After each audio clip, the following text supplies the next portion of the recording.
Enak loh.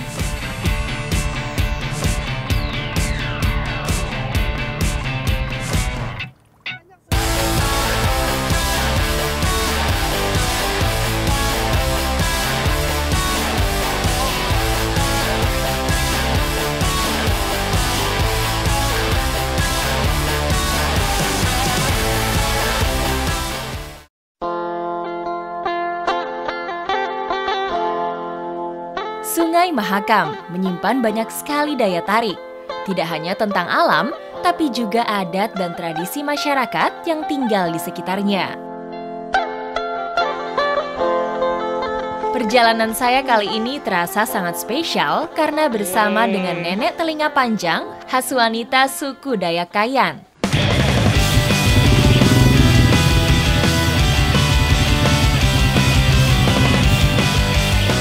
Suku Dayak Kayan yang tinggal di tepian Sungai Mahakam adalah rumpun Apokayan atau yang biasa dikenal dengan orang Ulu. Memiliki leluhur yang mendiami Sungai Baram di Sarawak, Malaysia. Catatan sejarah menyebutkan, suku Kayan pertama menetap di daerah Apau Kayan, kemudian menyebar ke beberapa wilayah di Pulau Kalimantan, yaitu pada bagian utara, barat, dan timur. Telinga panjang menjadi karakteristik bagi masyarakat suku Dayak. Gak heran, sampai sudah berumur pun mereka masih terlihat mempesona. Nah, tapi memang ada cara-cara tersendiri bagaimana cara untuk merawat dan juga membersihkan anting-antingnya itu.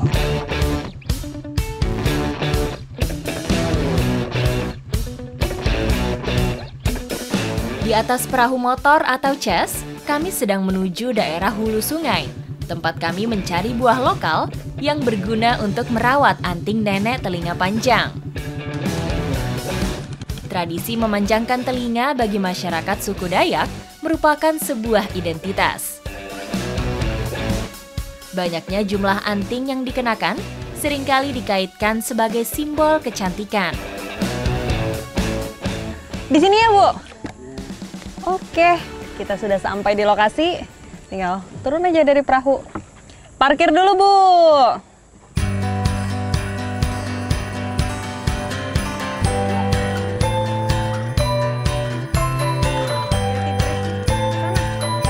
Perjalanan kami lanjutkan menyusuri jalan setapak mencari buah ketimong. Buah dari tanaman liar yang tumbuh di antara semak dan belukar.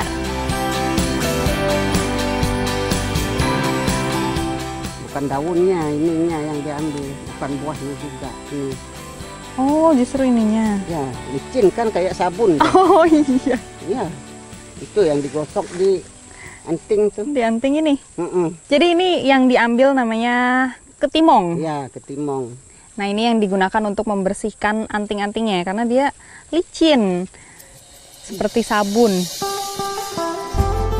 Ketimong atau biasa disebut tanaman rombusa merupakan tumbuhan khas dari ekosistem hutan hujan tropis. Termasuk jenis tanaman rambat yang tumbuh di tempat terbuka dengan pancaran sinar matahari yang cukup. Nah, ini nih, buahnya katanya bisa langsung dimakan, tapi yang warnanya sudah kuning seperti ini. Dan katanya manis. Mari kita buktikan. Ini dikupas dulu, Nek. Oh iya. Enak loh. Ini manis terus segar. Wah, ini nambah stamina ini, Nek. Buah ketimong ini umumnya hanya dimanfaatkan bagian kulitnya saja. Meski begitu, daging buahnya dapat dikonsumsi secara langsung atau dengan cara diolah terlebih dahulu. Buah dari tanaman serbaguna ini kaya akan nutrisi, seperti zat besi, vitamin C, kalsium, dan mineral. Tumbuhan ketimong ini tumbuhnya justru bukan di tengah-tengah hutan rimba, malahan yaitu di pinggir-pinggir ladang atau semak belukar. Mengenal dan memanfaatkan potensi alam dengan bijak adalah cara sederhana warga Dayak untuk hidup selaras dengan alam. Dengan cara pemanfaatan yang bijak, Alam selalu memberi banyak manfaat untuk kehidupan.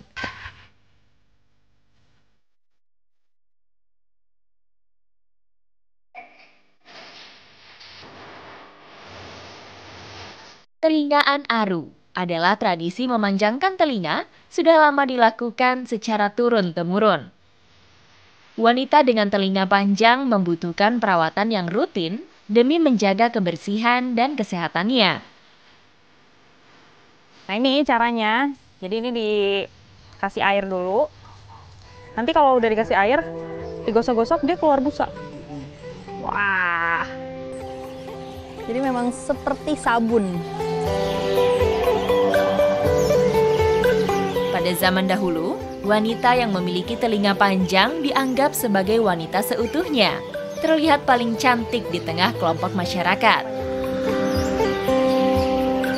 Jumlah anting logam atau jemahah seringkali dihubungkan dengan status kebangsawanan dan tingkat kesabaran seseorang. Nah ini tuh bisa digunakan untuk sabun mandi juga. Dan dipercaya memang kalau membersihkan anting-anting itu tuh bisa jadi lebih bersih dan lebih putih lagi. Lebih mengkilat lagi gitu ya, Nek? Luar biasa memang ini khasiatnya. Makanya Nenek tuh lebih memilih pakai ini nih, ketimong. Sejak lama masyarakat Dayak meyakini bahwa buah ketimong bisa menghilangkan karat pada anting. Selain mengandung asam, pada kulit buah ketimong terdapat busa seperti sabun yang membuat anting bersih mengkilat sekaligus awet. Tidak mudah memang mempertahankan tradisi wanita suku Dayak. Terbukti dari Nenek Apuy dan juga Nenek Buring yang masih semangat sekali untuk membersihkan anting-antingnya itu setiap hari. Demi menjaga kecantikannya yang tidak hanya dari luar tetapi juga terpancar dari dalam.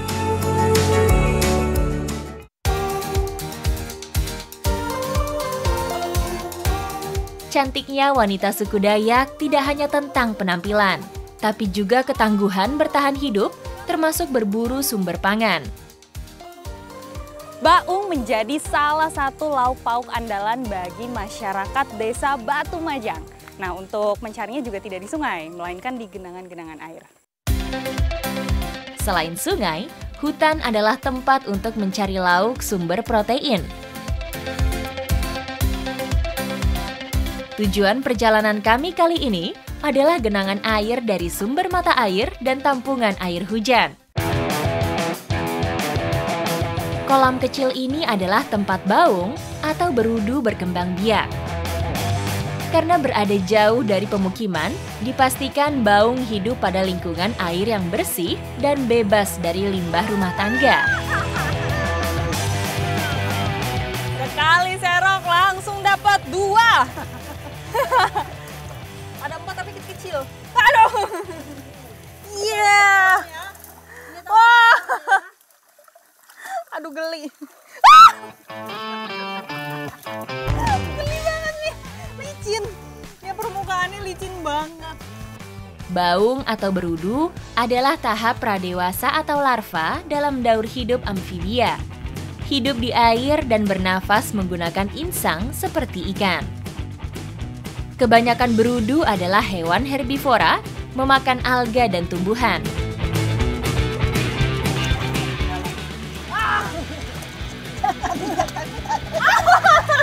Keinjek ya Ibu? Aduh maaf Bu. Banyak. Wah dapetnya banyak. Lama-lama banyak makanya. Oh iya ini. Terlihat aduh dah. Hitam-hitam ini. Terlihat padahal dah. Wah. Ini. Aduh. Nah ini nih. Yang dinamakan baung, jadi bukan ikan baung. Jadi ini kalau bahasa Indonesianya adalah berudu. Nah bentuknya kayak gini nih. Ini permukaannya licin banget. Kalau dipegang lama-lama sebenarnya geli. Tapi katanya ini rasanya enak. Nanti kita buktikan. Tanggung atau serok adalah alat yang kami gunakan untuk menangkap baung. Ketika genangan air berubah keruh, baung dengan sendirinya akan naik ke permukaan. Ini menjadi waktu yang tepat untuk menangkapnya.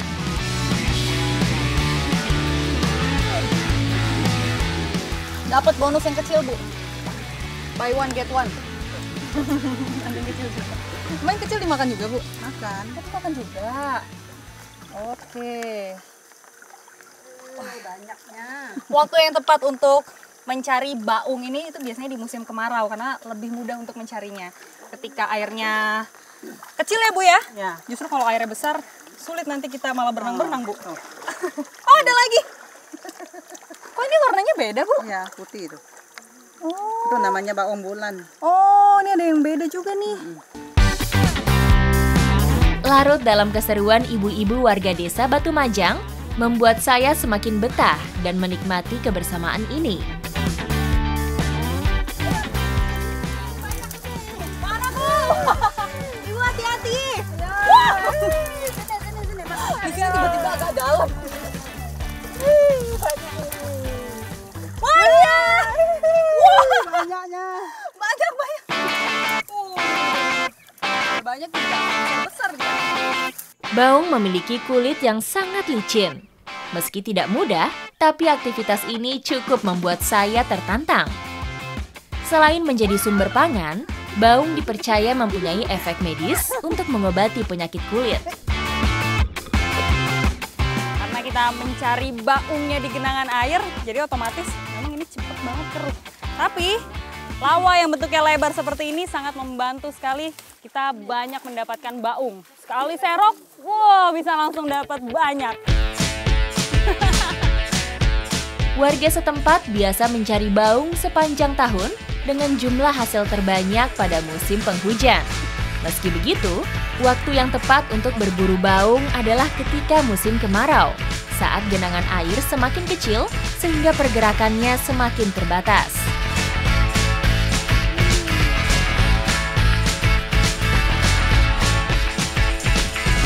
Baungnya udah banyak kan, Bu? Ya, udah banyak. Ini udah berat sekali. Tinggal kita masak bareng-bareng ya? Ya. Siap. Karena sudah terkumpul banyak dan cukup untuk kita olah habis ini dan mau dijadikan makanan yang khas. Ikuti jejak saya, jejak Petualang. Setiap daerah memiliki kearifan lokal yang berbeda-beda. Alam menjadi salah satu elemen penting menentukan aktivitas dan tradisi masyarakat yang tinggal di sekitarnya. Olahan baung atau berudu merupakan salah satu menu kuliner legendaris warga masyarakat tepian Sungai Mahakam.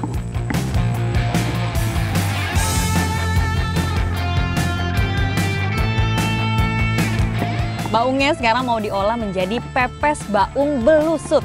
Nih belusutnya nih. Ini memang kecombrang, tapi kalau bahasa sini tuh belusut namanya. Pepes baung belusut atau biasa disebut kecombrang menjadi menu sederhana yang kami pilih kali ini. Bumbu kecombrang memberikan cita rasa yang khas. Bahkan aromanya yang kuat bisa menghilangkan amis dari baung. Setelah dicuci bersih, baung dibungkus bersama dengan racikan bumbu yang sudah disiapkan.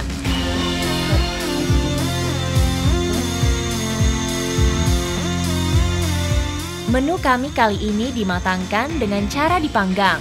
Tidak dengan api yang besar, tapi bara yang menyala.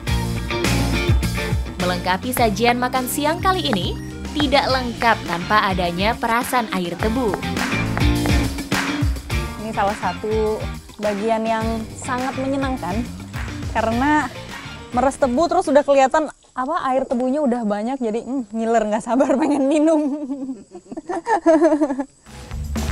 Wah, asik banget nih perutnya. Tepian Sungai Mahakam dianugerahi dengan lahan pertanian yang subur. Beragam jenis tanaman hortikultura tumbuh dengan baik termasuk tebu. Pada musim tertentu, tebu dipanen dan diperas airnya untuk dijadikan gula. Di sini memeras tebunya masih menjunjung tinggi kesederhanaan. Masih pakai kayu ini, namanya wood. Sepanjang hari, petani warga desa Batu Majang menghabiskan waktu di kebun. Ketika tidak membawa bekal makan dari rumah, aktivitas memasak di pondok seperti ini biasa dilakukan.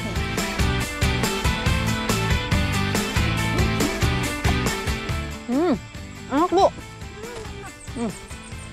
Tekstur dagingnya tuh emang lembut banget.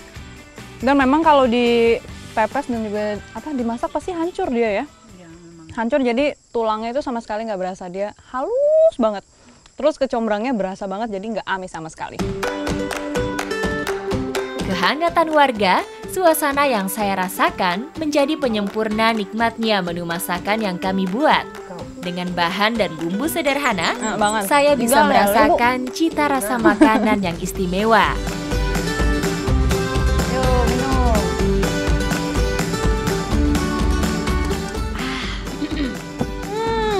Seger banget ini rasanya. Jadi dia tuh manisnya juga masih alami, nggak pakai gula lagi. Terus jadi makin segar, terus jadi nambah energi juga Bu, ya kan? Semangat lagi. Apalagi tinggal lele. Apalagi dipadu-padankan dengan ini nih, masak baung dan juga ada nasinya. Jadi lengkap sudah nih makanan kita ya Bu. Pokoknya rasanya 3 lele. Ikuti jejak saya, jejak petualang.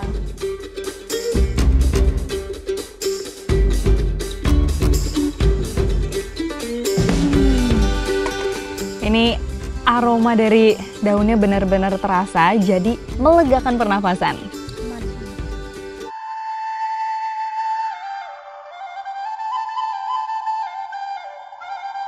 Planyap merupakan metode pengobatan tradisional khas suku Dayak yang memanfaatkan berbagai jenis tumbuhan. Nah, sekarang saya mau mencari bahan-bahan yang akan digunakan.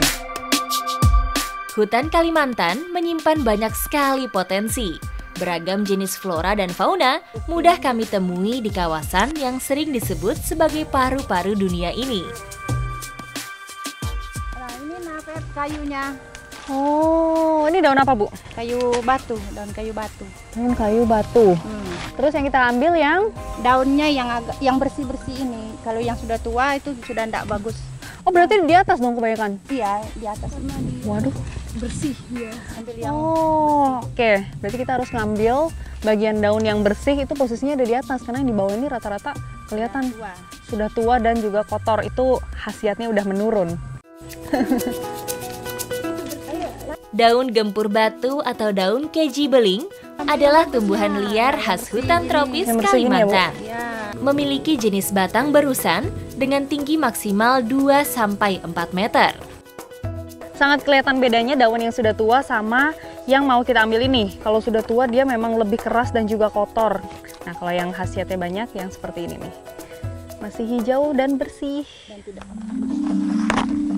Daun tanaman dari genus Strobilanthes ini mengandung sejumlah senyawa baik yang dapat menyehatkan tubuh. Di antaranya polifenol, katekin, kafein, vitamin dengan kandungan mineral tinggi. Berbeda dengan di daerah lain, biasanya pengobatan tradisional selain menggunakan daun, ada akar dan juga batang. Tapi kalau Planyap di suku Dayak ini hanya menggunakan daun saja. Makanya kita berusaha nih mendapatkan daun yang banyak. Kandungan senyawa baik yang terkandung di dalamnya menjadikan daun gempur batu adalah bahan wajib yang harus ada dalam metode pengobatan Planyap. Daun kayu batu ini kalau dilihat-lihat bentuknya seperti daun kopi, cuma bedanya karena dia tumbuh di dekat aliran sungai, makanya dia bisa lebih lebar kayak gini nih. Oh, ini berhubung semua daun sudah lengkap, tinggal kita bawa pulang dan kita rebus di rumah. Oke, siap Bu. Planyap atau betimung adalah metode pengobatan kuno khas masyarakat Dayak dan Banjar. Bedanya, suku Banjar melakukan betimung dengan menambahkan campuran beberapa jenis akar, sedangkan suku Dayak memaksimalkan bahan dari jenis daun-daunan. Yuk, berarti kita udah bisa olah rebus daunnya ya Bu ya? Oke, ayo Bu.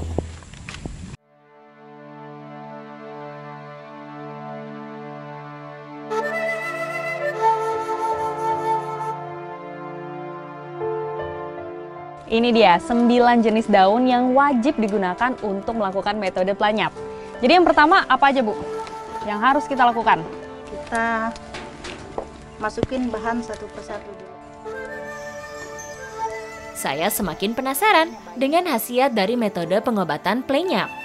Kalau biasanya ramuan obat direbus untuk kemudian diminum, tapi berbeda dengan metode kuno yang satu ini.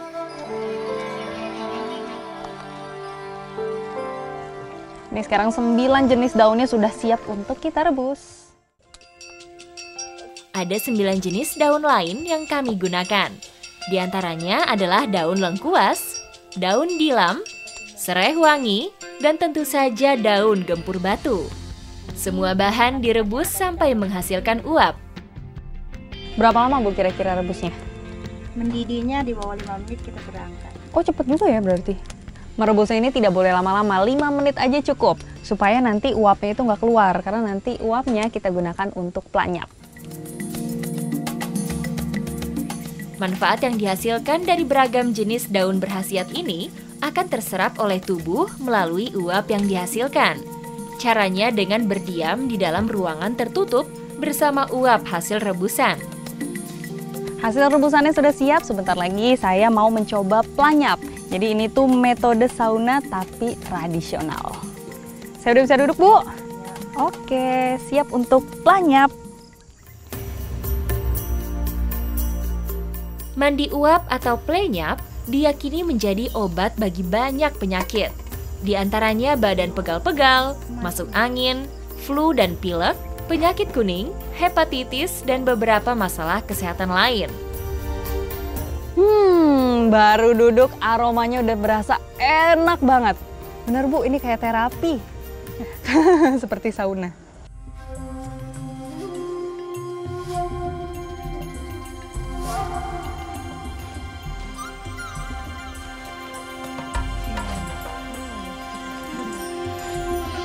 Tutup Bu.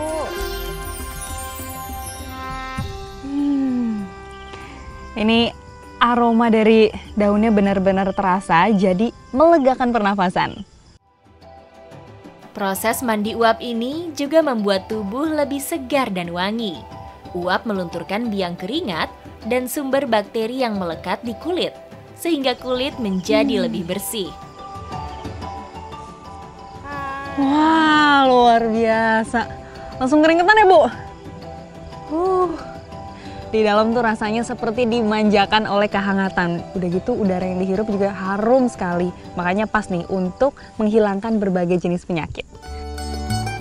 Saat ini, masyarakat suku Dayak memanfaatkan plenyap sebagai metode pengobatan alternatif selain pengobatan medis.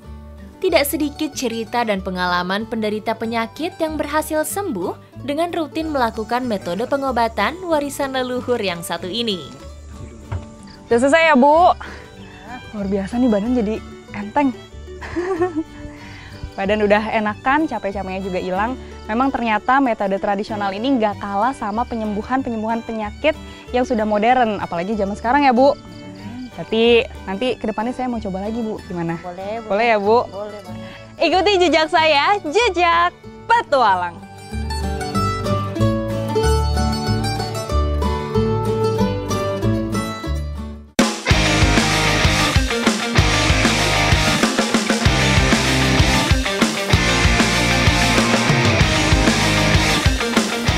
Terjalinnya hubungan harmonis antara alam dan masyarakat sekitar menarik perhatian saya untuk menjelajahi Mahakam Ulu lebih dalam.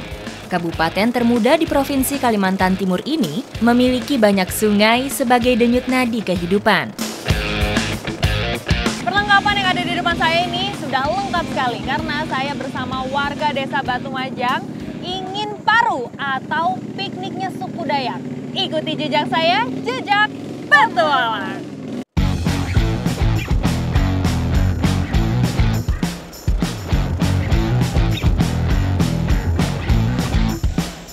Perahu motor bermesin 7 PK ini membawa kami melawan arus menyusuri Sungai Alan, salah satu anak Sungai Mahakam dengan beberapa riam kecil.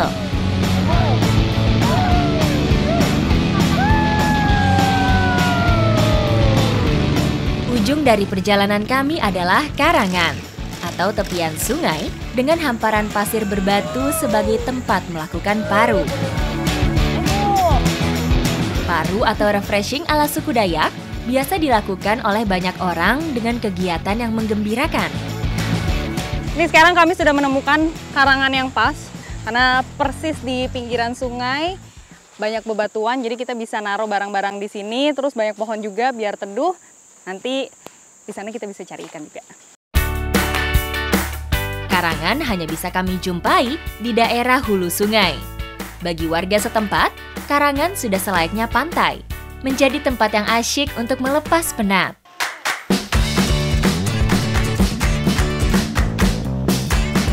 Sebagai masyarakat tepian sungai, kegiatan berburu ikan adalah aktivitas yang tidak terpisahkan. Untuk menambah keseruan, kita sekarang mau cari ikan dengan cara meat pukat.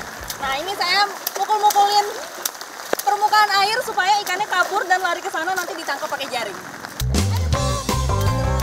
Meat pukat adalah teknik menjaring ikan dengan cara menggiring. Dilakukan dengan membentangkan jaring atau pukat di hulu sungai, bertujuan untuk menghalau ikan yang berenang melawan arus. Teknik kuno ini hanya bisa dilakukan oleh banyak orang. Semangat kerjasama sangat menentukan jumlah hasil tangkapan.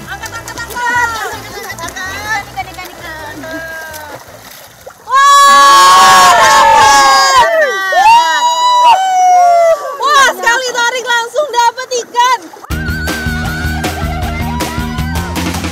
Cara ini sangat efektif dilakukan pada kondisi sungai dengan kedalaman antara 0,5 sampai 1,5 meter. Beberapa ikan yang tersangkut jaring adalah jenis ikan perairan dangkal. Ada berbagai jenis ikan di sini. Ini ikan mujung namanya. Terus ada apa lagi, Bu? Ini ikan padak ini. Padak. Ya, ini namanya ikan padak. Banyak ya. Oh, dia mirip-mirip. Ini lagi satu. Sampai di bagian ini hidungnya. Nih, Bu, ada lagi, Bu, ikannya. Yang ini beda jenis lagi. Bu, ini jenis apa, Bu? Atuk pahit. Atuk pahit. Uniknya memang dia ekornya warna merah. Ada lagi satu, Mbak Baby ambil. Ini namanya ikan palau. Palau. Iya. Gedenya. Segini ya, Bu? Iya.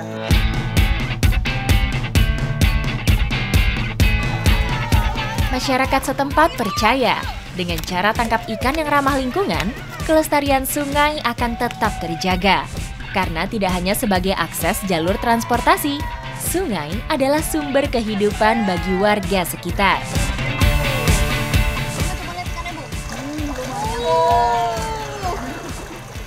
Ikan yang didapatkan sudah banyak dan berbagai jenis. Bu, gimana kalau ikannya kita olah habis ini?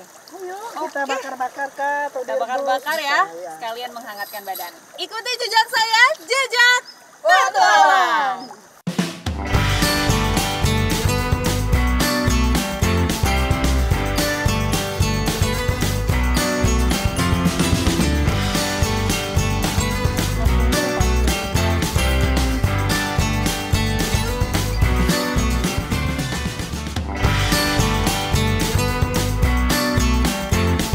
Berhasil mendapatkan cukup banyak ikan, menjadikan paru kali ini terasa lebih menyenangkan. Sekarang ikan-ikannya mau diolah dan dibagi dua. Ada yang dibakar, ada yang dicampur dengan paku danum. Jadi nanti sayur paku danumnya itu rasanya lebih enak pastinya. Ini sambil nunggu airnya mendidih, saya mau bakar dulu ikannya. Refreshing ala suku Dayak ini bertujuan untuk menyegarkan kembali kondisi tubuh dan pikiran setelah sibuk dalam rangkaian acara bedar, seperti misalnya pesta adat, masa tanam atau panen padi, dan beberapa acara penting lainnya. Kita tunggu dulu ikannya ya, Bu, sampai dia setengah matang, nanti tambahin sayurnya. Mbak Baby masukkan paku danumnya. Paku danumnya udah bisa dimasukin ya, Bu. Ikan kuah kami masak bersama dengan umbut danum, salah satu bumbu khas masakan Dayak. Masakan ini nyaris tanpa bumbu, tapi ada satu rahasia. Ini dia, umbut untuk mengalahkan rasa amisnya. Kebersamaan dan sukacita yang saya rasakan semakin membuat perjalanan kali ini berkesan. Tidak hanya tentang kehangatan warga masyarakatnya, tapi juga keberagaman kulinernya. Yang pertama mau saya coba itu ikan rebus yang tadi dicampur dengan sayur. Penasaran sama rasanya.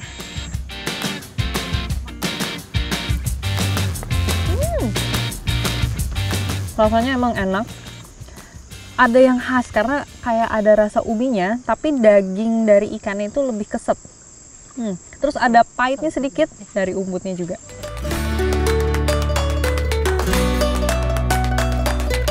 Paru menjadi tradisi yang tidak boleh hilang karena untuk menambah keakraban antar warga desanya dan juga pastinya akan selalu dirindukan. Ikuti jejak saya, Jejak Petualang!